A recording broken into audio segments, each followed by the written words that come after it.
seperti yang ada di waskita, ya. Itu kita nanti ngomongin tentang organisasi DRAM, SRAM, organisasi modul memori, kemudian ada area operation sama hemming code. Jadi intinya ada di situ ya.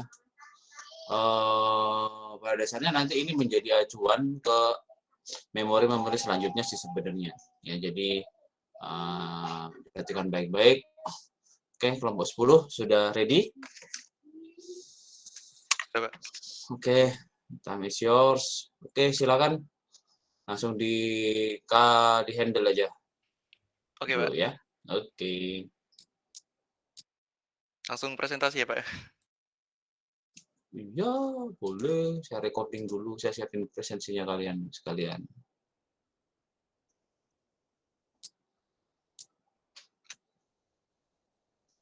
Yuk, silakan. Udah kelihatan belum, teman-teman? Udah. Udah kelihatan ya? Oke, udah, Wim. Oke. Sebelumnya, Assalamualaikum warahmatullahi wabarakatuh. Waalaikumsalam Warahmatullahi wabarakatuh. Selamat siang, teman-teman. Kami dari kelompok 10 di sini akan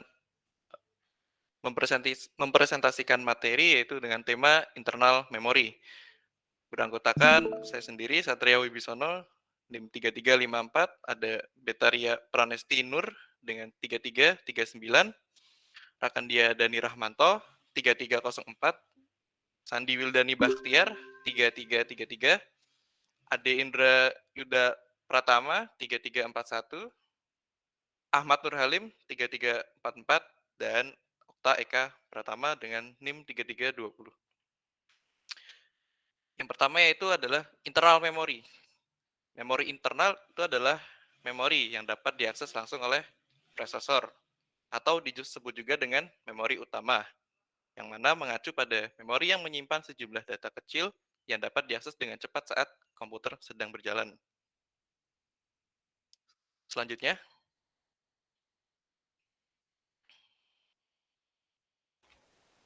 organisasi DRAM dan SRAM. DRAM, RAM dinamis dibuat dengan sel yang menyimpan data sebagai muatan pada kapasitor.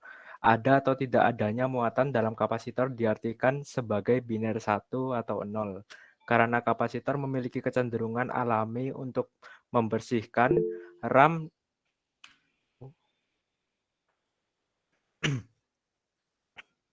dinamis memerlukan refresh berkala untuk menjaga data yang disimpan. Istilah dinamis mengacu pada kecenderungan data untuk integritas menghilang, bahkan dengan data yang terus-menerus disuplai. Karakteristik RAM dinamis.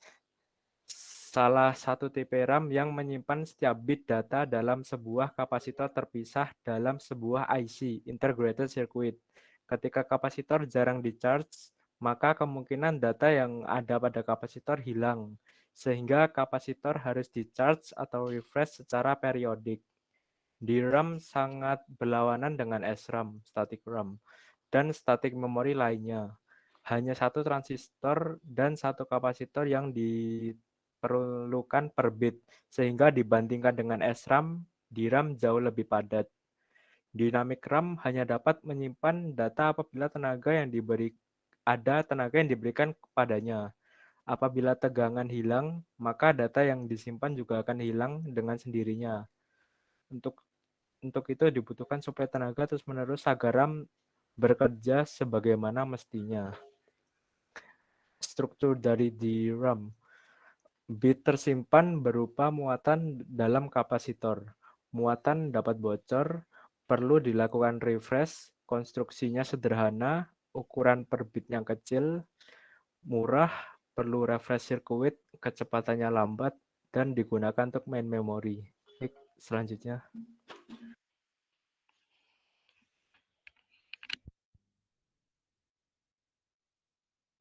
Mungkin slide-nya bisa digeser untuk Mas Mubi. Oke, untuk selanjutnya RAM statis atau SRAM, dia adalah perangkat digital yang menggunakan elemen logika yang sama yang digunakan dalam prosesor. Dalam SRAM, Nilai biner disimpan menggunakan konfigurasi gerbang logika flip-flop tradisional, dan SRAM ini akan menyimpan datanya selama daya dipasok ke sana. Kemudian untuk karakteristik SRAM sendiri, itu yang pertama ada bit disimpan sebagai switch on or off, kemudian tidak ada kebocoran, tidak perlu refreshing, konstruksi lebih kompleks, ukuran per bit lebih besar, lalu lebih mahal, tidak memerlukan refresh circuit, lebih cepat, dan yang terakhir change. Kemudian untuk struktur SRAM itu yang pertama, bit tersimpan berupa muatan dalam kapasitor, muatan dapat bocor, perlu di-refresh, konstruksi sederhana, ukuran per bitnya kecil, murah, perlu refresh circuit, lambat, dan yang terakhir adalah main memory. Terima kasih. Untuk selanjutnya bisa digeser Mas Wibi. SRAM versus DRAM. SRAM dan DRAM sama-sama bersifat volatil, yang artinya keduanya sama-sama memerlukan daya untuk dapat menyimpan nilai bit. Sel memori dinamis lebih sederhana dan lebih kecil daripada sel memori statis. Oleh karena itu, DRAM lebih padat karena sel yang lebih kecil. Berarti ada lebih banyak sel dalam sebuah unit area dan juga lebih murah dibandingkan SRAM. Namun, DRAM memerlukan refresh untuk memori bukan yang lebih besar. Biaya tetap dari sirkuit refresh ditutupi oleh biaya variabel sel DRAM. Maka dari itu, DRAM cenderung lebih direkomendasikan untuk kebutuhan memori besar. Kemudian, SRAM lebih cepat daripada DRAM. Karena perbedaan karakteristik ini, SRAM digunakan untuk cache memori, baik untuk cache memori on-chip dan off-chip, sedangkan DRAM digunakan untuk main memori. Selanjutnya,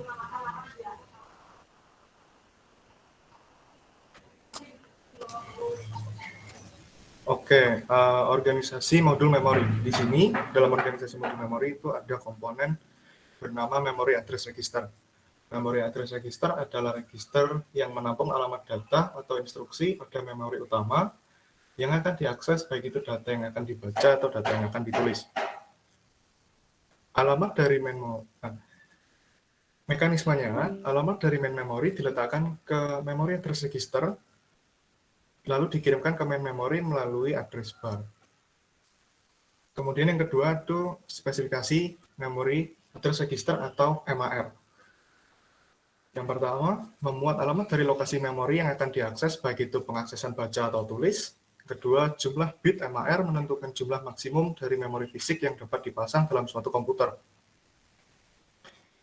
Jika MAR terdiri dari n bit, berarti memori yang valid adalah 0 hingga 2 pangkat n-1.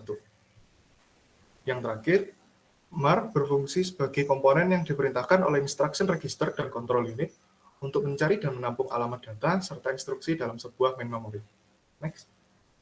Oke, kemudian komponen yang kedua yaitu ada memory buffer register. Memory buffer register adalah register yang digunakan untuk proses masukkan atau keluar data dari memori. Proses read memory buffer register atau MBR. Yang pertama itu peletakan memori yang akan dibaca dengan range 0 hingga 2n binary ke MAR atau memory address register. Kemudian ada pengiriman read sinyal melalui read control line. Yang ketiga yaitu decode isi MAR atau memory address register sehingga diperoleh nilai X dan Y tanpa merubah nilai memory address register. Kemudian yang terakhir itu peletakan isi alamat yang ditunjuk ke dalam memory buffer register. Yang terakhir yaitu ada proses write atau penulisan data memory buffer register.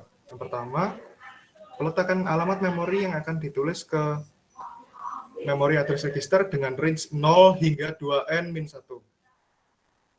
Yang kedua yaitu ada peletakan data yang akan ditulis di memory buffer register. Yang ketiga yaitu pengiriman sinyal write melalui write control line. Yang keempat, decode isi memory address register sehingga diperoleh nilai X dan Y tanpa merubah nilai MAR. Kemudian yang terakhir, kopikan isi memory buffer register ke memori.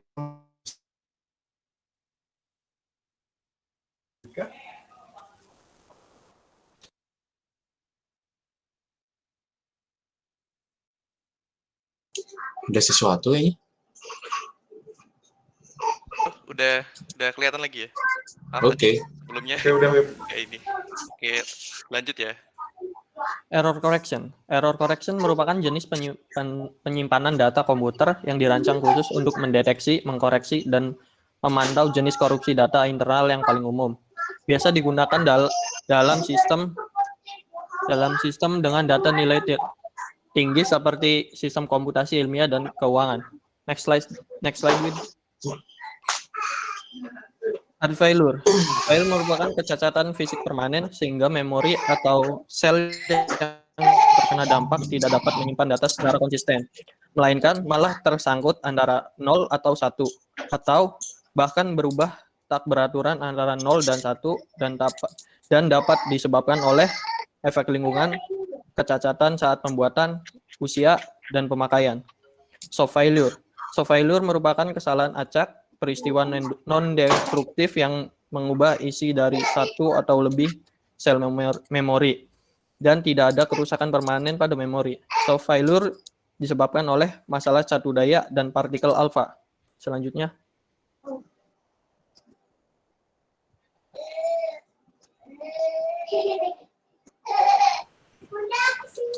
Hard failure merupakan kecacatan fisik permanen sehingga sel memori atau sel yang terkena dampak tidak menyimpan data secara konsisten, melainkan malah tersangkut antara 0 atau 1, atau bahkan berubah tak beraturan antara 0 dan 1, dan dapat disebabkan oleh efek lingkungan, kecacatan saat pembuatan, usia, dan pemakaian. Error correcting code function atau ECC adalah jenis penyimpanan data komputer yang dirancang khusus untuk mendeteksi, mengkoreksi, atau memantau jenis korupsi data internal yang paling umum saat diproses. Memori ECC yang dilengkapi dengan algoritma terus-menerus memindai dan mengoreksi kesalahan memori tunggal. Ini memastikan bahwa tidak ada data yang salah atau rusak secara tidak sengaja disimpan dalam memori. Biasanya ditemukan dan digunakan dalam sistem dengan data bernilai tinggi, seperti sistem komputasi ilmiah dan keuangan. Ini cara kerja memori ECC. Dalam komputasi, data diterima dan dikirim melalui bit unit terkecil dari data komputer yang dinyatakan dalam kode biner.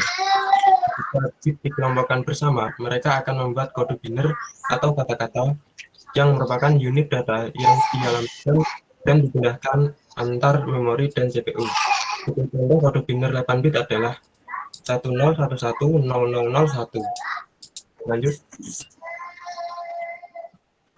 Hamming code. Pada tahun 1947, Richard Wesley Hamming membuat penelitian tentang Hamming code. Richard menyatakan bahwa jika M adalah bit pesan dan P adalah check bit, maka dapat menghasilkan sebuah kode word untuk bisa mendeteksi dan mengoreksi kesalahan pada saat pesan ditransmisikan. Hamming code ada salah satu kode yang dapat mendeteksi dan mengoreksi single bit error dengan menambahkan beberapa bit parity berdasarkan bit pesan. Hamming code juga bisa mendeteksi dan mengoreksi burst error. Hamming code menggunakan operasi logika XOR dalam proses mendeteksian maupun proses pengoreksian error. Sedangkan input dan output data dari algoritma Hamming code berupa bilangan binary. Hamming code 74 dengan 7 bit pesan dan 4 bit parity. Bit parity dicari menggunakan modulo 2 atau XOR berdasarkan letak bit pesan.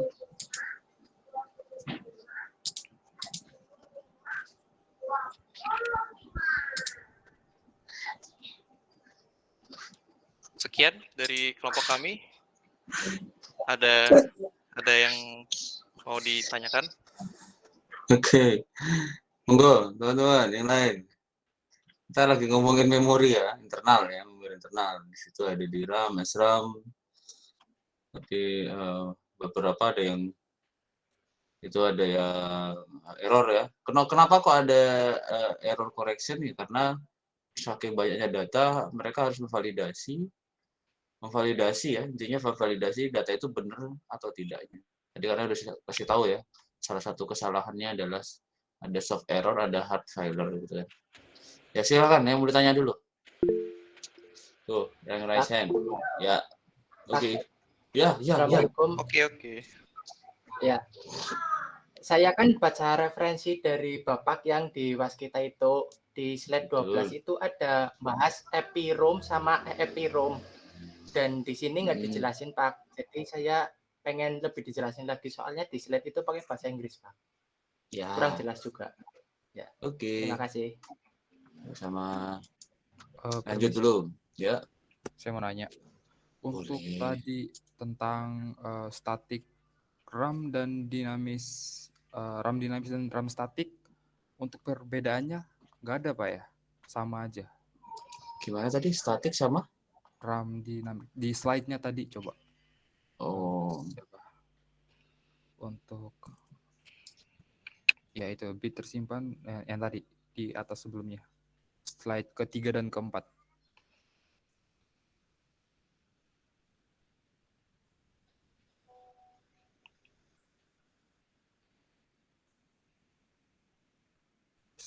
Di slide ketiga. Nah itu, bit tersimpan berupa muatan dalam kapasitor sama kayak yang di static RAM structure-nya. Oh, mohon maaf ini Muklisin. Ini ada salah input ternyata. Ini yang dibacakan beta tadi berbeda, tapi kami lihat ini ada yang perbedaan. Sini udah perbedaan sudah jelas. Untuk bentar. Untuk si SRAM dan DRAM itu dia untuk DRAM itu kan murah. Nah, untuk SRAM itu dia lebih mahal. Ada ini kesalahan human error aja yang terjadi di PPT. Oh iya. Mohon maaf ya. Oh iya. Oke. Oke.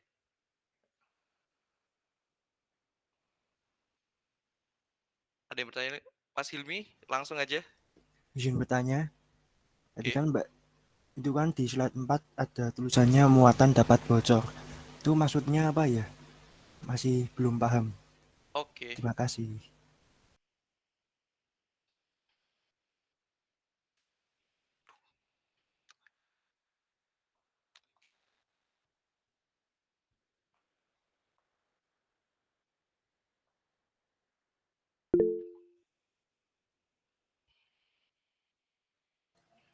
Mau bertanya lagi bisa? Oke. Silakan. Tadi kan ada jelasin tentang failure ya. Benar. Nah, jika memori tersebut terkena air itu masuknya soft failure apa hard failure? Terima kasih. Jadi kalau misalkan, oh iya. Oke, sama-sama. Ya. Oke, lanjut. Lanjut. Siapa lagi tadi? Saya mau tanya. Oke. Tadi dijelasin untuk penyimpanan tadi bisa lewat kapasitor. Itu kapasitornya hampir mirip kayak yang kita temui sehari-hari di adapter itu atau beda ya? Jadi, oke. Ya, dicatat dulu aja semua ya. Saya minta tolong ya dicatatnya hari ini saya pas banyak lagi. Nanti saya tanya. Kelompok 10 ya tadi ya? Saya ingin bertanya. Oh, boleh, Mas. Ini yang di bagian error connection soft error itu kan ada partikel alpha. Nah, itu maksudnya apa ya? Oke. Terima kasih. Yuk.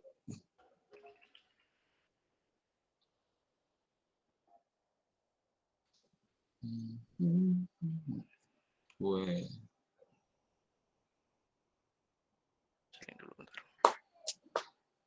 Itu. Sudah banyak tuh pertanyaannya. Loh, mau dibahas.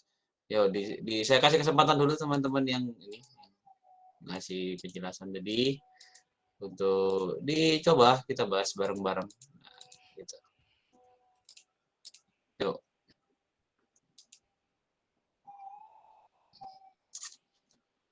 Nah, semua ada di materi ya sebenarnya.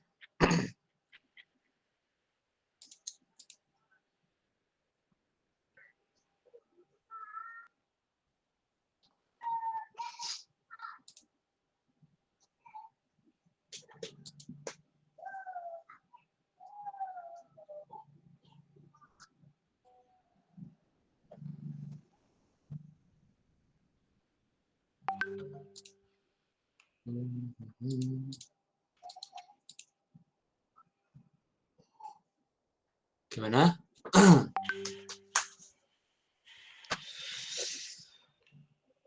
Ini di videonya sudah saya ngasih video ya kemarin ya di Waskita. Udah belum ya? Di Waskita ada videonya kan ya?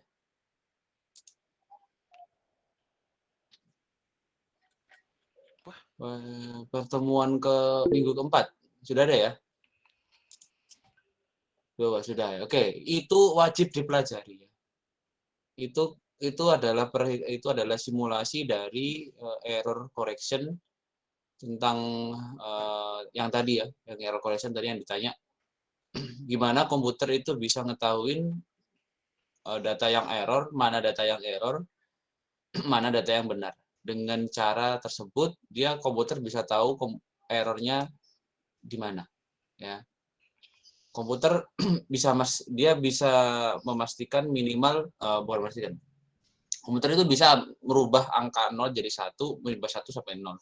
Tapi yang jadi problem komputer tuh nggak tahu yang sebelah mana yang harus diganti. Nah, itu sebabnya. Loh kok bisa ada yang namanya error correction, Pak? Ingat ya, tadi memori yang dimaksud itu kan dia penyimpanannya dalam bentuk voltase ya. Ingat ya, dalam bentuk voltase. Dari bentuk voltase, maka otomatis yang disimpan itu ya berupa sebuah nilai volt ya yang tersimpan di situ. Jadi dia sudah merekamnya di situ. Nah, jadi komputer butuh suatu cara untuk memastikan data tersebut itu memang benar adanya. Nah, caranya salah satunya adalah menggunakan Hamming code itu. Nah, itu ada cara perhitungannya. Ya, ada cara ngitungnya. Secara teori itu bisa dikerjakan ya, bisa dikerjakan dan diimplementasikan kita sehari-hari sebenarnya. Nah, kita tahu intinya ya itu karena kita memang akan belajar bagaimana komputer itu bekerja kan. Jadi Anda harus paling tidak ya tahu teorinya seperti apa. Baik Mas, kelompok 10 sudah ada yang punya jawabannya belum? Biasanya saya nggak terlalu lama ngobrolnya. Mas ini Pak sudah tinggal dijawab aja ini Pak. Oke, sudah. Apa aja pertanyaannya? Bisa dijawab Pak? Ini Pak, saya masih ini. Nanti yang mau jawab nanti ini. Oh, mau jawab aja nanti. Ini Ya, Pak, ini maksudnya ini anaknya yang mau jawab itu loh Pak. Oh ya, oke. Santai aja. Jadi saya masih coba berusaha untuk ini ya, di mindsetnya dulu ya, di mindsetnya. Jadi takutnya yang di mindset kalian adalah kita ngomongin tentang memori. This is a memory in globally. Enggak, tapi kita ngomongin tentang apa itu basicnya memori seperti apa. Maka tadi kan ada muncul transistor, ada kapasitor, ada voltase. Nah, memang seperti itu. Jadi Anda harus bisa mindset materinya, pikiran Anda bahwa kita tuh ngomonginnya bukan lagi hal yang satu fisik gitu ya. Bukan lagi yang satu benda yang namanya Anda sebutin memori. Nah, kebetulan saya punya memori nih. Nah, kan jangan yang ini kan RAM ya. RAM itu kan pakai metodenya apa? Random kan, udah sesuai namanya random access ya kan. Kalau yang statik kalau yang random ada yang asosiatif. Yang asosiatif yang kita kemarin bahas itu case. Ya kan? Ya kan ini metodenya. Nah, kalau di sini kita ngomongin secara mendalam lagi bahwa memori itu gimana sih cara si memori internal dalam menyimpan apa sih yang disimpan, intinya kayak gitu. Bentuknya seperti apa? Ya, kemudian ada ada jenis-jenisnya seperti apa, bisa ditulis atau enggak, bagaimana cara nulisnya. Ya. Bisa dibayangkan ya? Jadi bukan lagi kita ngomongin satu benda yang satu gini gitu, enggak, tapi kita ngomongin di dalamnya tuh kayak gimana. Nah, gitu.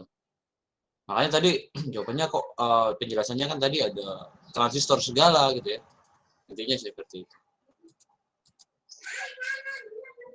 Oke. Ya, Mas? Oke, Pak, ini langsung mau dijawab sama teman nih. Boleh, yang mana aja boleh.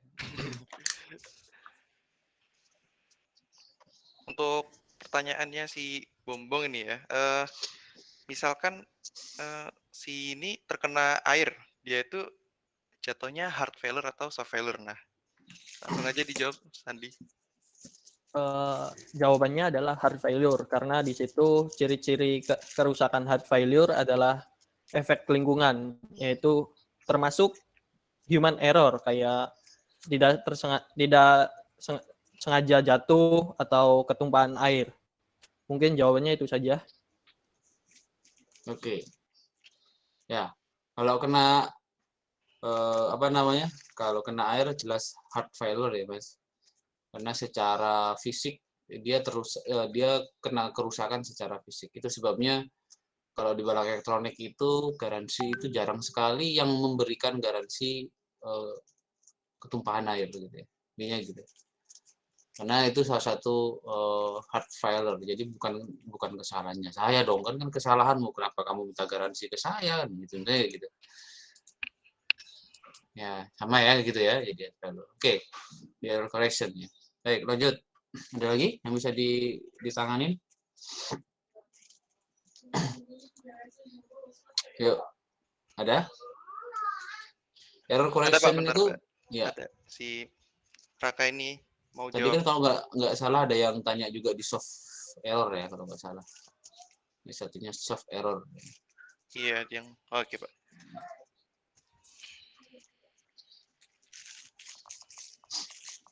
Oke, jadi gitu ya teman-teman ya. Jadi kita ngomonginnya bukan hal yang satu produk, tapi kita ngomongin all in the deep in the product.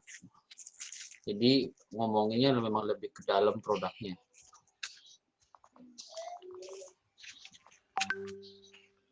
Oke, di sini saya ingin jawab pertanyaan apa yang dimaksud dari muatan dapat bocor di slide 4 dari Mas Hilmi Putra Utomo. Ya, jadi muatan dapat bocor atau disebut juga dengan memory leak. Di sini kebocoran ini adalah jenis kebocoran sumber daya yang terjadi ketika program komputer salah mengelola alokasi memori sedemikian rupa sehingga memori yang tidak lagi diperlukan tidak dilepaskan. Kebocoran ini juga bisa terjadi ketika suatu objek disimpan dalam memori tapi tidak dapat diakses oleh kode yang sedang berjalan. Seperti itu. Terima kasih, Mas. Udah, Mas mudeng, Mas. Dikit, Pak. Dikit ya. Ya, nggak apa-apa. Memang kalau yang belum paham nggak apa-apa, Mas. Bilang aja. Ini udah azan ya. Itu azan di mana ya? Saya, Pak. Saya yang azan. Oh ya, di mana, Pak? Saya Malang. Jogja. Oh, di Malang. Oh, ya pantas. Duluan ya berarti. Oke. Ya tadi yang sudah disebutin ya, muatan bocor itu karena memang ada satu data yang mungkin tidak terlepas. Gitu ya, betul. Bukan bocor itu bukan berarti keluar gitu ya datanya. Tapi tadi kalau sesuai dari penjelasannya itu adalah penjelasan dari adalah data yang disimpan itu tidak terakses atau tidak tercover dan belum terlepas dari dari si penyimpanannya. Jadi kayak gini Mas. Jadi penyimpanan data itu ya ada di sebuah sirkuit ya. Jadi si sirkuit yang menyimpan listrik itu. Itu sebabnya tadi ada jenis RAM internal itu adalah jenisnya volatil atau non volatil ya Mas ya? Kelompok 10. SRAM sama DRAM loh. Kalau SRAM sama DRAM sama-sama volatil. Volatil, oke ya. Iya. Jadi RAM itu di RAM sama ada volatil. Volatil itu apa Mas? Memerlukan satu daya untuk bisa menyimpan data. Oke, kalau satu dayanya hilang? Ya hilang semua Pak datanya di dalam. Oke, ya betul. Jadi begitu ya. Jadi ingat internal itu biasanya bersifatnya adalah volatil, di mana nanti data atau data-data yang disimpan itu memerlukan daya. Ya jadi daya. Ya listriknya termasuk gitu ya. Untuk tetap menyimpan memorinya ada di situ. Gitu. Nah, jika listriknya hilang gimana Pak? Ya udah hilang. Itu yang terjadi pada RAM, yang terjadi pada beberapa memori yang sejenis seperti itu. Kalau hilang maka listriknya mati ya udah datanya hilang. Nah, jadi dari bocor itu tadi memang nanti ada beberapa ya kemungkinan ada beberapa data yang mungkin tidak bisa diakses dari hal-hal yang sudah biasanya bisa dikerjakan oleh beberapa perintahnya, tapi nggak bisa dikerjain, tapi tetap aja ada di situ. Nah, itu sebabnya dia akan tetap ngomongnya penuh tuh, bocor tuh datanya tuh. Ya, jadi nggak bisa diapa-apain malah datanya. Dan itu biasanya terjadi pada beberapa saya pernah ngalamin intinya gitu. Saya pernah ngalamin kalau kita coding pakai men-setting sebuah data. Jadi dulu itu kalau kita mau membuat sebuah program execute di program gitu pakai bahasa C++, dan sebagainya, atau Pascal waktu itu kita meng-set dulu memorinya. Nah, set memori itu ya men-set memori yang kita punya di komputer. Nah, problemnya jika ternyata problemnya tidak berjalan lancar dan akhirnya data tersebut tetap aja di dalam si memori, ya mau nggak mau kita harus men-resetnya itu. Mau nggak mau kita harus men-resetnya. Nah, dan men-reset itu ya berarti harus mematikan. Nah, itu kalau nggak di-reset gimana, Pak? Ya, dianggap memorinya nggak bisa diakses. Intinya gitu. Saya mau memesan lagi, nggak bisa tuh. Ada di situ. Nah, itu kebocoran kayak gitu. Ya, gitu ya. Gitu, Mas. Jadi yang dimaksud bocor itu bukan berarti tiba-tiba langsung keluar gitu ya. Oke, monggo. Ada lagi? Tadi, Mas, ada lagi pertanyaan yang belum? Yang belum tadi kan pertanyaan gini, untuk kapasitor yang menyimpan data gitu ya Mas Iqbal ya? Ya. Iya, benar, Mas. Oke. Nah, dia itu kapasitornya itu yang gimana tadi? Yang sehari-hari kita tahu gitu. Atau yang lain gitu, Pak. Ini susah. Kapasitornya apakah yang seperti kita tahu atau yang berbeda gitu? Jawabannya sama. Ya, jawabannya sama. Yang sama di sini ya Mas Iqbal, yang dimaksud sama di sini adalah dari konstruksinya ya, dari konstruksinya. Jadi memang bukan dari bentuknya, tapi dari konstruksinya. Bentuknya macam-macam. Berarti kapasitor yang di adaptor itu bisa buat nyimpen data juga itu, Pak? Jika sesuai dengan kapasitas serinya, iya. Oh, jadi kan iya. Betul. Jadi di sini Mas, sebentar, saya punya beberapa slide yang memberikan gambar. Apa ya, sebentar ya. Nah, nih.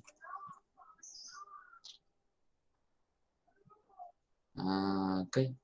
Saya nggak paham banget sih tentang elektronika, tapi nih kapasitornya yang digunakan. Nah, Anda pernah lihat yang seperti ini? Kecil-kecil gini? Yang sering ditemui yang hitam itu yang gede. Itu ya. Iya. Yang sering itu. Ini yang membedakan kan adalah voltasenya, ya kan ada 20 volt, 16 volt, ada yang 22 FU mikro F gitu ya. Jadi itu macam ya, apa nasi lupa namanya.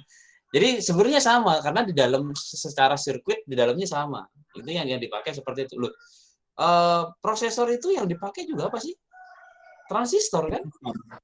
Transistor kan, betul ya? Transistor ya. Nah, yang ini kapasitor nih. Ya, jadi yang menyimpan kapasitas, dia menyimpan ya biasanya. Ya memang sama gitu. Jadi modelnya begitu. Loh, bisa dibuat simpan, Pak? Iya, karena kita punya organize ya. Ada arsitekturnya seperti apa, disambung dengan logic gate. Nyambung-nyambungnya pakai logic gate. Nah, baru dah bisa dibuat yang seperti itu. Semuanya sebenarnya simple.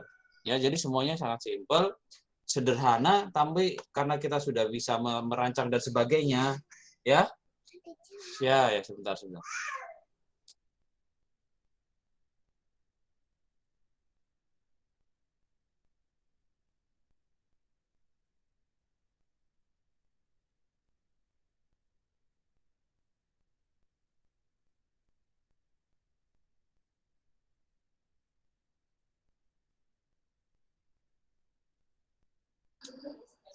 Ya, sampai mana tadi? Maaf ya, sorry. Tadi ada interupsi sebentar. Sampai mana tadi, Mas? Kapasitor ya tadi ya? Iya, kapasitor, Pak.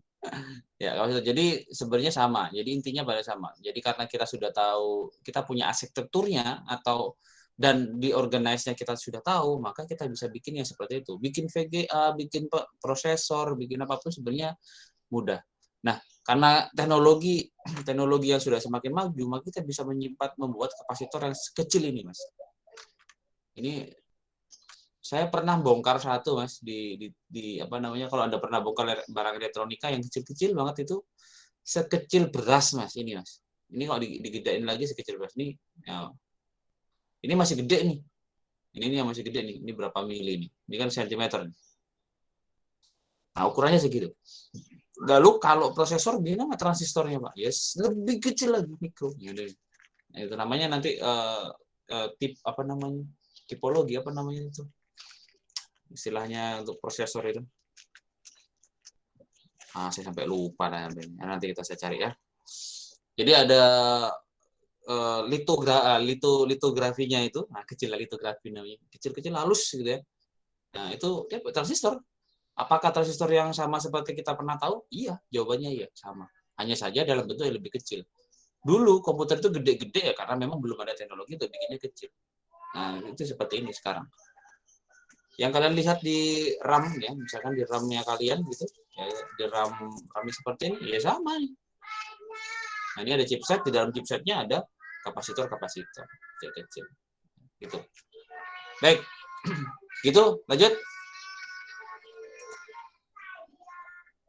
Ada lagi nggak tadi? Pertanyaannya lagi? Apa lagi?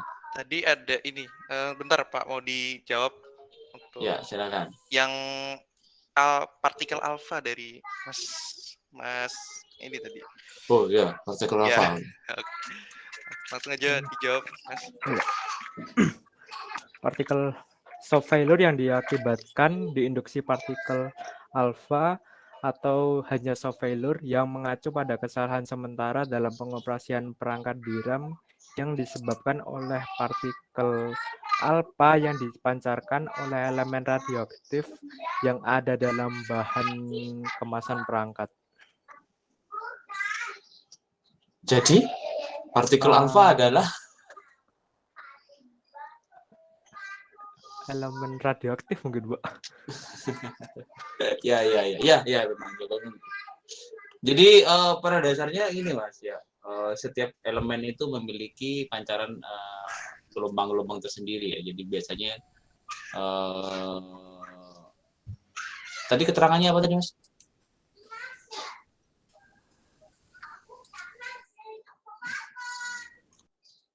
Keterangannya tadi apa, Mas? Boleh dikasih tahu?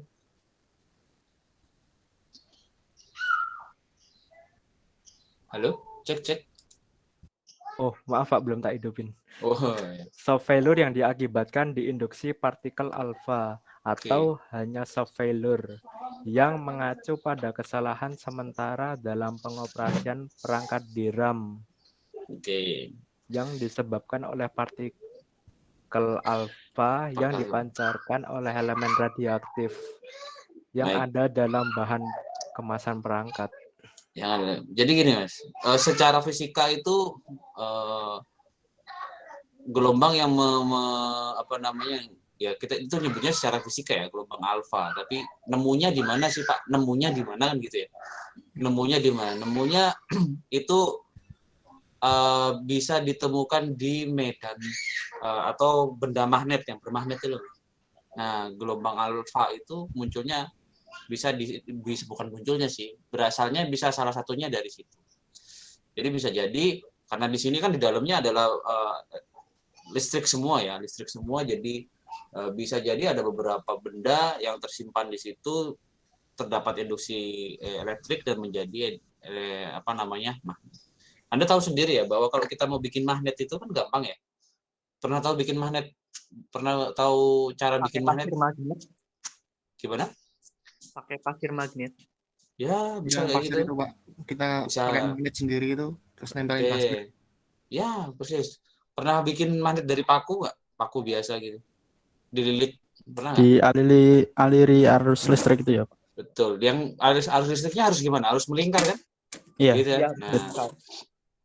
Nah, itu. Jadi intinya pada dasarnya adalah jika terjadi hal yang memungkinkan seperti itu ya bisa jadi membuat dia kena error. Itu sebabnya beberapa teknisi atau saran dari beberapa perusahaan besar seperti Cisco kemarin, yang kalau Anda mau ikut Cisco IT Essential itu, kok Cisco? Ya benar Cisco ya? Ya kalau IT Essential ya Cisco, Pak. Cisco ya. Nah, itu kan kalau Anda membuka komputer itu harus menggunakan anti statis gitu ya. Benar nggak? Benar, Pak. Nah, itu untuk menghindari hal yang seperti tadi itu, untuk menghindari adanya induksi. Ya, penginduksinya tadi, Pak. Nah, lupa itu kan nanti itu secara teori, secara realnya mungkin paling gampangnya saya mencontohkan gitu ya. Kita bisa nggak tahu kan, karena komputer itu karena listrik terus berjalan terus secara cepat gitu kan, tiba-tiba salah satunya ada yang seperti itu.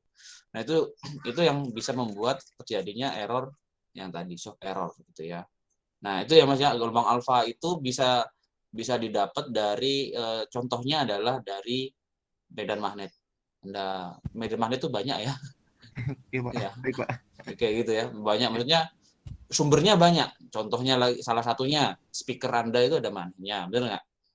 Benar, Pak. Di speakernya itu, Pak, ada. Handphone Anda ada magnetnya nggak? Ada. Ya kan?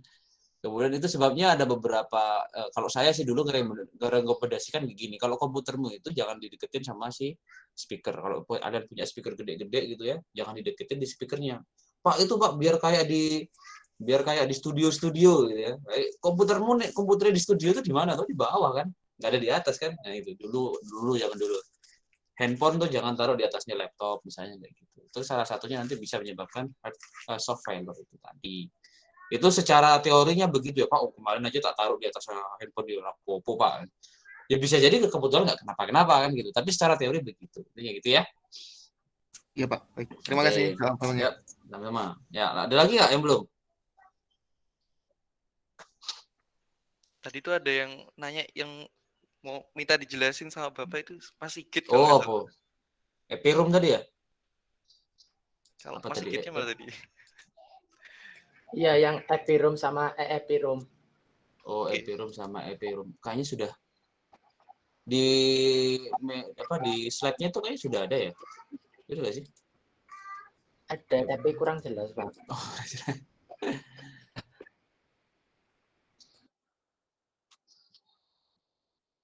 nah, ini ya. Bener nggak yang ini? Ya. Ya, Pak, bener. Oke. Jadi yang tadi yang dimaksud tadi sebenarnya ini sama nih. Dia ngomongin tentang ROM ya.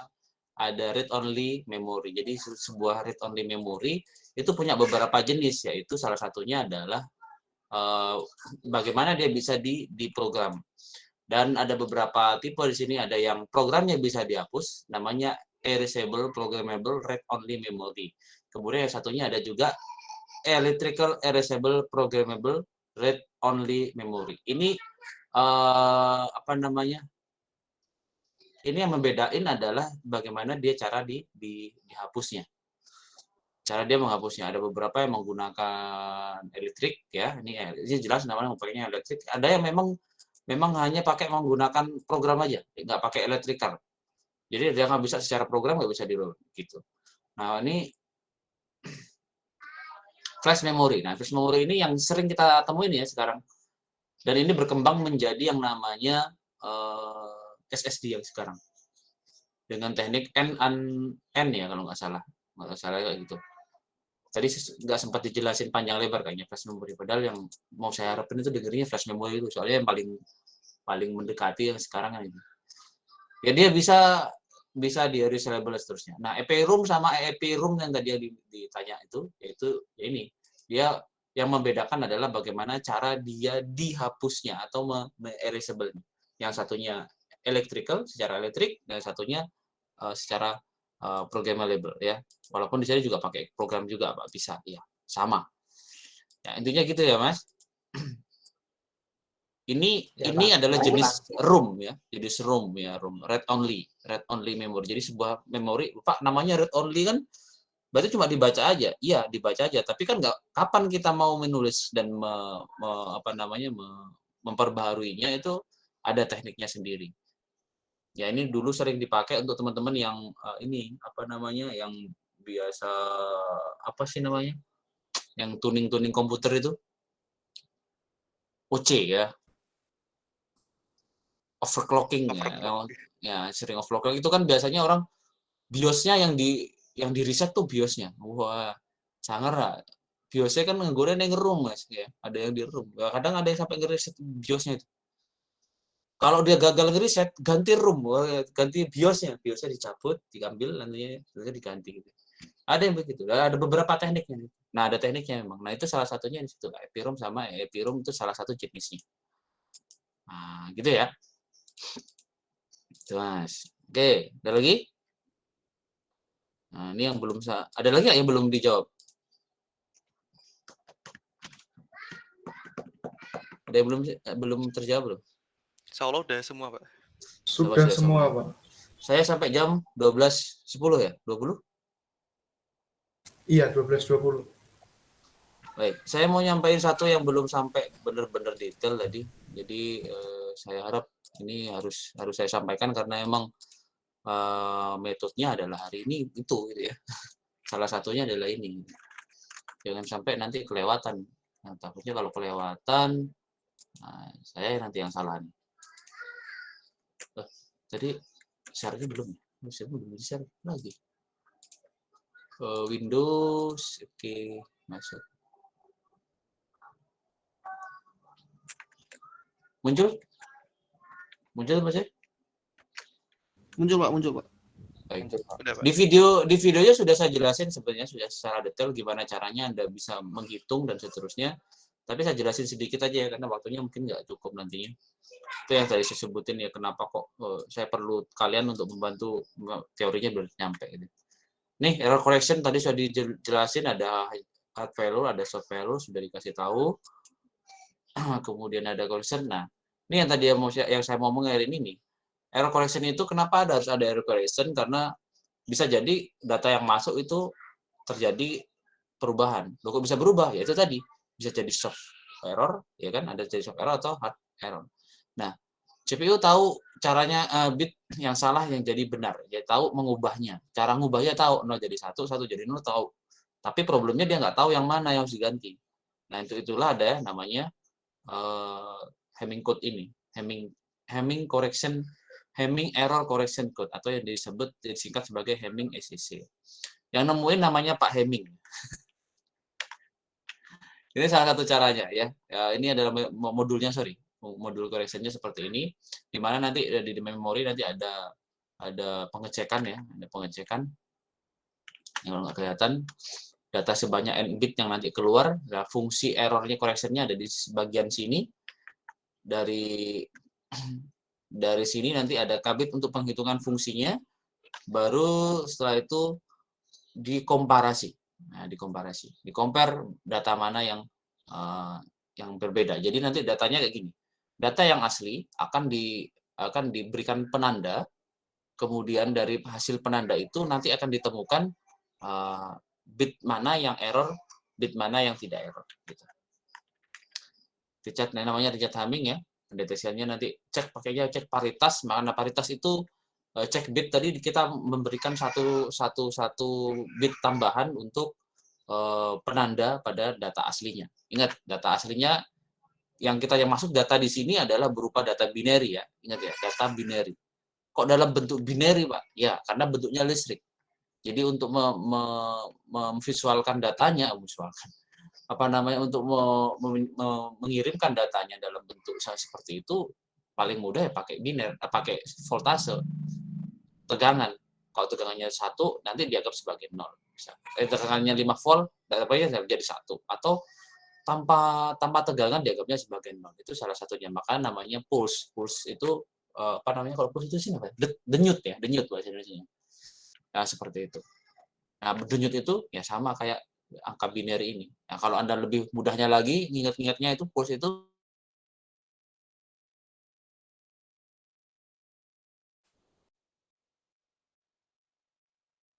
ngobrolnya seperti itu. Suara saya masih masuk kan? Ya, tadi kepotong. Ya, sampai mana tadi? Kalau lebih mudah diibaratkan itu pulse itu denyut ya. Oke. Dan pulse itu denyut. Nah, gampangnya lagi kalau kalian mau lihat itu adalah sandi Morse. Jadi komputer itu ngomong pakai sandi Morse, Pak. Iya. Cuma sandi Morse-nya pakai voltase. Naik turun gitu ya. Voltasenya naik dianggap 1, kalau turun dianggap 0 misalnya kayak gitu. Nah, itu nanti di Komdat ya. Nah, ini contoh misalkan ada 4 bit data biner, ini ada 4 bit data biner 1 ya. Jika 4 bit data tersebut dianggap sebagai anggota tunggal berpotongan himpunan, berarti dibutuhkan 3 buah himpunan ya. Jadi kalau dipecah seperti ini ya, jadi masuk jadi 3 buah potongan ya, anggota tunggal, jadi satu-satu dia salah satu anggotanya, maka dari sini buat aturan menyatakan hubungan antara perpotongan himpunan dengan seluruh anggota dalam himpunan itu sendiri. Misal jumlah angka 1 dalam sebuah himpunan harus genap dan anggota tiap himpunan harus 4. Ini salah satu contoh aja ya. Jadi kalau nggak mau setiap himpunan akan saya tambahkan 1 anggota. Ya. Tadi syaratnya tadi adalah jumlah angka 1 harus genap. Maka jika lingkaran merah ini adalah 1 anggota, maka angka 1 di sini karena sudah genap, maka cukup ditambahkan angka 0. Dan yang biru dan yang hijau, di sini anggotanya 1, cuma 1, maka cukup tambah 1. Dan di sini karena yang hijau itu ada 2 anggota, angka 1-nya, maka cukup, karena sudah genap ya, maka cuma tambah 0. Nah, berarti kita sekarang punya anggota baru yang tak berpotongan namanya parity check bit. Ini nanti adalah menjadi binary untuk mengecek binet bit-bit yang nanti yang akan dipakai. Nah, kita sudah punya 0, 1, 1, 0. Itu dia. Nah, anggota yang tak berpotongan yang disebut sebagai parity check bit. Kalau ditanya, Pak, parity check bit itu apa? Itu adalah anggota yang tak berpotongan dari himpunan setiap anggota yang data biner tadi. Nah, gunakan bit penanda yang telah disimpan dengan membandingkan hasil perhitungan bit penanda setelah data dibaca. Jadi, data itu masuk, kita kasihkan parity bit, kemudian setelah itu dikomparasi data yang masuk dengan data yang sudah diberikan parity check bitnya. Jadi untuk menentukan letak bit kesalahannya. Jadi yang kita cari itu adalah posisinya, posisi bit yang mana sih yang salah. Nanti jika ada 8 data, maka saya tanya nih, komputernya harus tahu bit mana yang error atau yang salah, yang harusnya 0 dia jadi 1. Misalkan 5 dan seterusnya, kita mungkin secara visual tahu 5, tapi komputer nggak bisa, karena dia harus tahu yang namanya algoritmanya seperti apa untuk mencari seperti itu. Oke, langsung ya ke datanya tadi. Nah, perpotongannya kita sudah punya parity check bitnya 010. Nah, ternyata data yang dibaca, jadi kan ditulis ya, terus kemudian setelah itu dibaca, ternyata yang dibaca kan 0111. Lalu gimana cara ngeceknya? Nah, dicekin lagi, taruhin parity check-nya.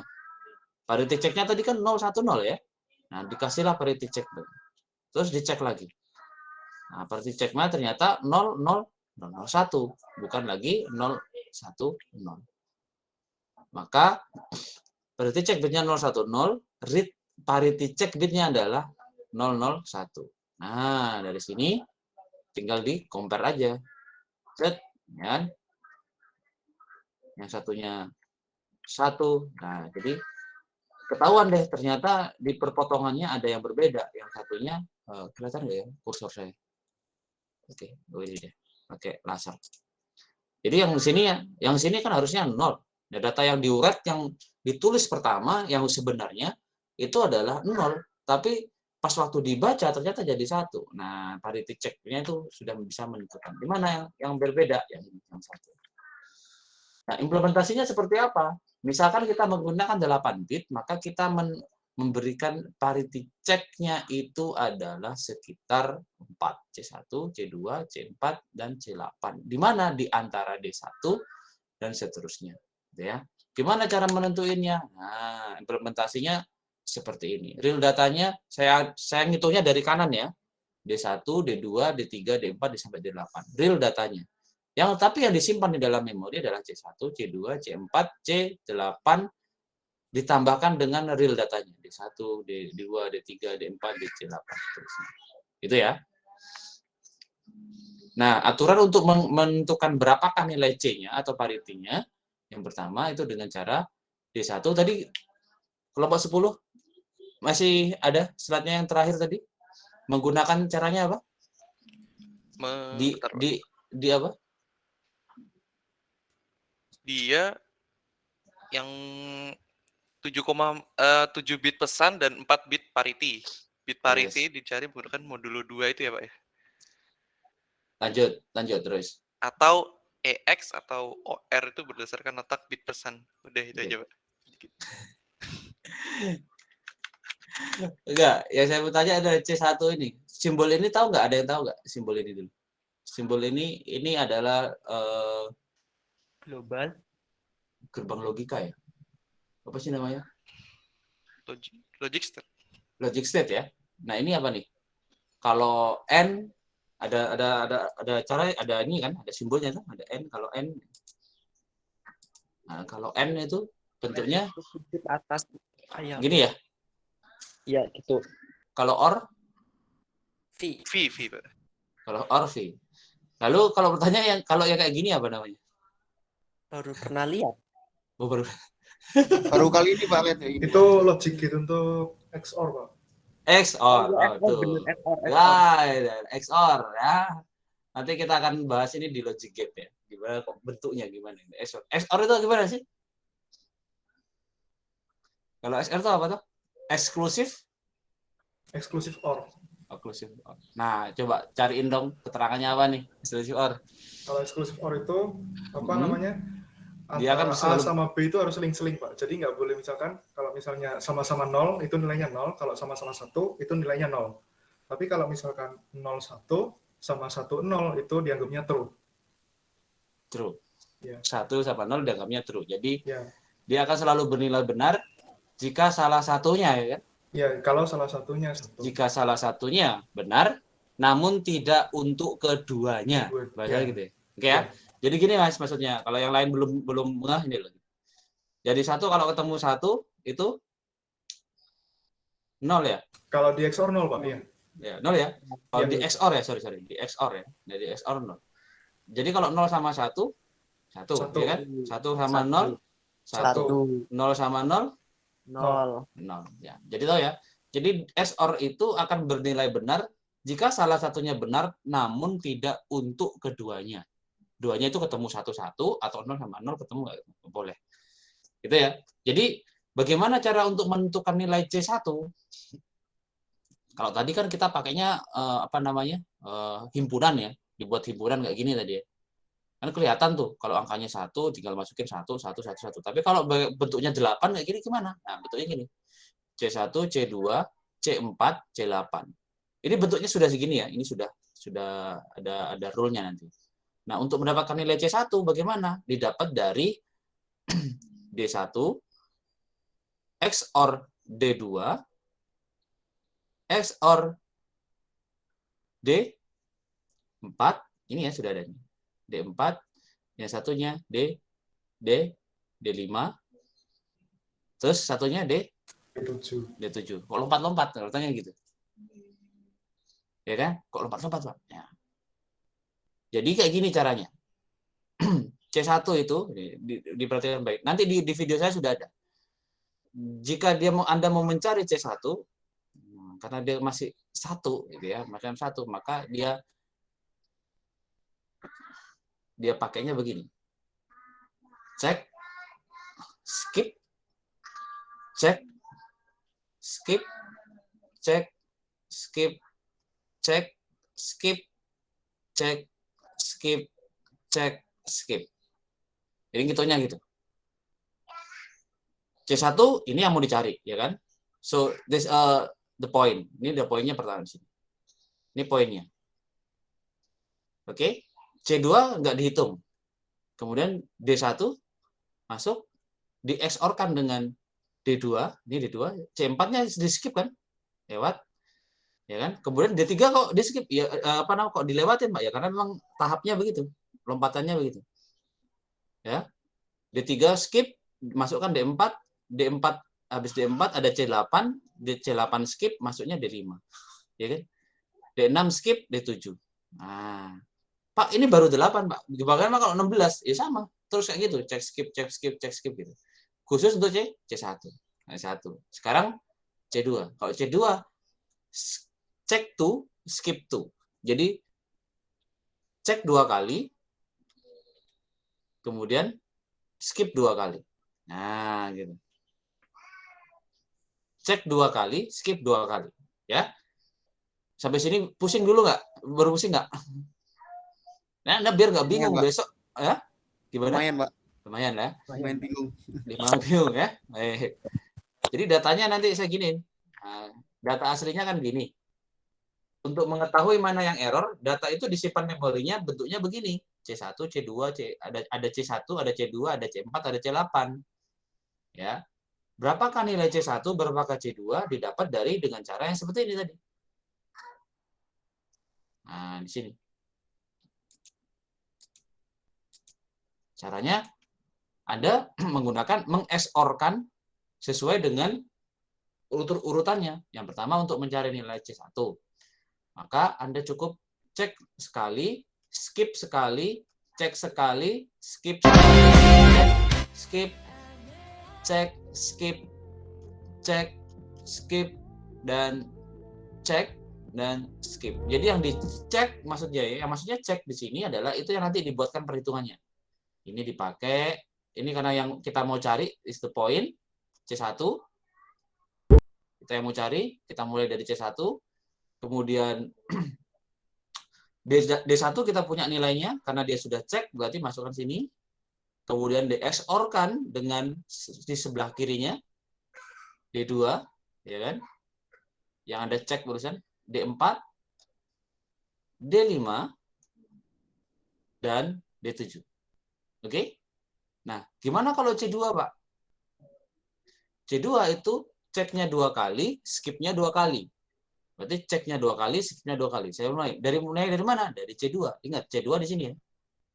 Cek 2 kali, di sini nggak dipakai lagi nih. Cek 2 kali, C2, D1. Cek 2 kali, skip 2 kali. Cek 2 kali, skip 2 kali. Cek 2 kali, skip 2 kali. Oh, nggak ada lagi. Ya udah. Berarti C2 dimulai dari C2 ini C2 dimulai dari D1 di-XOR-kan dengan D3 ya. D3, D4, betul? C8 dan D5 di skip masuk ke D6 sama D7. D6, D7. Nah, sampai sini udah mudeng? Cara mencari nilainya? Nah, Mudeng, Pak. Ini berarti maksudnya nanti kalau XOR gimana, Pak? Kan C1 kan D1 sama D2 berarti ini di XOR-kan dulu atau gimana, Pak? Apa semuanya nunggu semuanya kehitung dulu baru di XOR-in gitu, Pak? Nah, selama datanya sudah ada, nggak masalah. Nanti saya kasih contohnya. Selama datanya ada, nggak masalah. Ya, Pak. Oke. Saya lanjut ke C4 dulu ya. Kalau C4 bagaimana? C4 dimulainya dari sini. Ya, C4 nih. C4. Kita kan belum tahu datanya. Maka C4 itu dimulai dengan 4 kali cek, 4 kali skip. Mulai dari D2, D3, D4. Ya kan? Skipnya, ceknya dari C4-nya. Cek, cek, cek, cek. Selesai. Kalau itu di skip sini. Skip, skip, skip 4 kali. Skip. Terus cek lagi. Ya, 4 kali. Oh, ini cek. Nah, maka maksudnya di situ. D2, D3, D4, D8. Pak, kalau C8, ya sama. C8 berarti ceknya 8, skipnya 8. Pak, ini cuma 8 bit loh, Pak. Berarti dimulai dari mana? Ya dimulai dari C8 tetepan. 1, 2, 3, 4, 5. Ya udah, 5 aja. Karena datanya kebetulan masih cuma 8. Nah, saya. Nah, 5, 6, 7, 8, 9. Pak, kalau datanya ada 16, ya nanti semua itu ngurut lagi ke sampingnya. Paham ya? Nah, itu contoh nyarinya. Ini biar nggak pusing-pusing nanti. Ada yang tanya nih kayaknya. Ya, monggo, Mas. Misi Pak, saya mau nanya. Kan kalau misalkan C1, diceknya dari C1 kan, Pak? Yes. Nah, kalau C2, diceknya di C2. C2. Nah. Terus tadi Pak, kalau misalkan C4, ceknya dari C4. Dari C4. Nih, coba lihat. C4. Sebentar. Dari ini ya, C4 kan? Nah, ini dari C4-nya sini. Saya ulangi deh. Yes. Ini C4, ini kan? Ini C4. Ceknya 4 kali. Dari C4 ya. Cek, cek, cek, cek. 4 kali kan? Baru setelah itu skip kan? Skip, skip, skip, skip 4 kali. Terus masih ada 8 Pak data. Ya udah dicek gini sekali. D2, lihat. D2, D3, D4. D2, D3, D4, terus lompat ke 8. Nah. Udah ya, ini belum ada datanya loh ya. Ini baru algoritmanya ya, implementasinya. Oke, gitu Mas. Oh iya Pak, makasih Oke. Pak. Kemudian setelah itu tadi deh di SOR-kan tadi ya. Nanti kalau sudah dapat di SO kan baru di note-kan sebenarnya. Nah, contoh nih. Nah, ada contohnya kan ya. Nih, contohnya adalah sini. Ya. Tentukan C-nya. Ya, tentukan C-nya. C1 diambil dari 1 SOR 0, 1 seterusnya. Ini berarti Anda harus memberikan cara parity bitnya tadi. Nah, ini sudah ada di contohnya. Dan ini lengkapnya sudah saya masukkan dalam dalam video tadi itu ada ya. Nah, apakah ini sudah selesai? Belum ya, karena ini masih write. Nah, kan masih nulis, maka Anda harus ngecek lagi datanya 2 kali pas waktu di read. Jadi kalau ada soal itu pasti nanti ada data yang masuk, ada data yang keluar. Tapi bisa aja nanti ada juga data yang sudah keluar. Nah, data yang keluar ada Pak. Ada, nanti Anda bisa cari data errornya di sebelah mana, itu dengan cara yang video kedua kalau nggak salah. Video kedua itu pakai Hamming code yang trik Hamming code gitu ya, bahasanya gitu. Ini secara algoritma sudah ada. Caranya harus ngecek yang write dulu berapa, yang read-nya berapa. Jadi kalau dia ngomongin, kita secara visual bisa lihat nih. 0110100101. Kalau yang di read ternyata 10101101. Ada yang berubah kan? Secara visual kan kelihatan tuh nilainya. Benar nggak? Sorry, yang sini ya. Yang ini ya. Yang berubah yang ini kan. Secara visual kan kita tahu, tapi kan kita nggak tahu.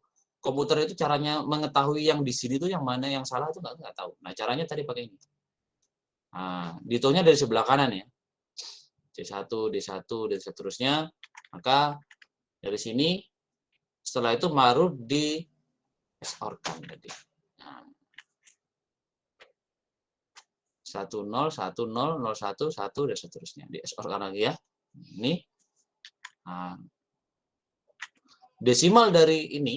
Nah, desimal dari ini baru ketemunya adalah 7. 117. Berapa nih?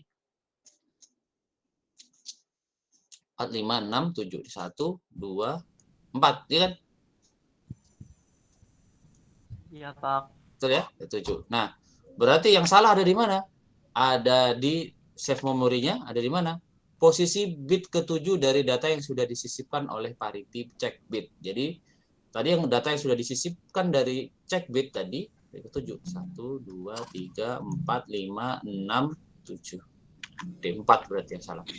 Ya kan? Nah, tadi kan D4 ya, tadi yang salah ya. Tadi yang read-nya adalah yang ini, write-nya yang ini. Sorry, kebalik. Yang ini yang tadi yang di read, ini yang di write tadi. Data yang benar adalah yang ini harusnya tadi Pak. Nah, kita jadi bisa membuktikan bahwa data yang ditulis dan dibaca itu yang dibaca itu salah, yang benar adalah yang waktu ditulis. Pak, mana yang benar, yang dibaca apa yang ditulis? Data yang benar itu yang ditulis dulu ya, yang ditulis dulu. Waktu dibaca nggak boleh salah. Nah, gitu. Oke? Oke, ini sudah operasi yang lain. Baik, ada pertanyaan sampai sini? Itu kan cuma satu Pak salah datanya. Kalau lebih dari satu itu gimana? Saya belum nemuin sih kalau lebih dari satu. Tapi biasanya yang salah cuma satu. Saya nggak biasa nemuin yang lebih dari itu. Terlalu nanti error banget. Bahasanya gini, bahasanya kayak error banget. Tapi biasanya bisa ketemu kok ada 2. Nah, maka dikomparasi nanti hasilnya beberapa kali nantinya. Kita gitu. Tapi biasanya enggak sih, enggak sampai banyak, pasti cuma satu karena beberapa itu kalau ada lebih dari satu biasanya dianggapnya error, sudah datanya di recheck secara komputasi begitu nantinya. Ini nggak perlu dikhawatirkan, ada banyak Pak, nggak ada banyak. Nanti tinggal dia mengkomparasi mana yang data yang benar, mana yang salah. Karena kalau data bitnya sudah lebih dari satu, salahnya itu biasanya udah nggak kebaca secara teknis begitu. Oke. Atau mungkin nanti jika kalian menemukan referensi yang lain bisa sampai, oh Pak ini bitnya bisa ngecek sampai 8 kesalahan gitu ya. Bisa jadi seperti itu. Tapi biasanya diambilnya cuma seper 8 bit, seper 16 bit, tergantung dari kemampuan dari si komputernya itu sendiri. Makanya nanti tadi kan dibatasin ya, kalau memori itu nanti besarnya sebuah ROM itu mempengaruhi jumlah RAM-nya. Jadi bisa jadi kalau kalian nemuin RAM itu punya modulnya kecil-kecil, berarti dia satu modulnya bisa, modul yang hitam-hitam ini ya, chipset yang hitam ini berarti dia lebih kecil ya, lebih besar kapasitasnya untuk dalam hal menyimpanannya. Ininya gitu. Gitu? Ada pertanyaan lagi, Mas?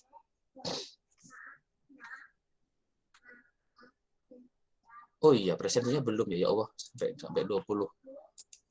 Ada lagi? Kalau enggak ya saya kasih presensinya ya. Oke. Semoga tidak ketinggalan HLGM. Dah.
Baik, jika sudah tidak ada, saya kira cukup untuk hari ini.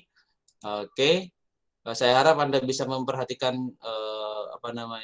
video-video yang tadi saya sudah kirim, dan jangan lupa tetap memberikan resume seperti saya instruksikan kemarin, dikumpulkan di Waskita ya.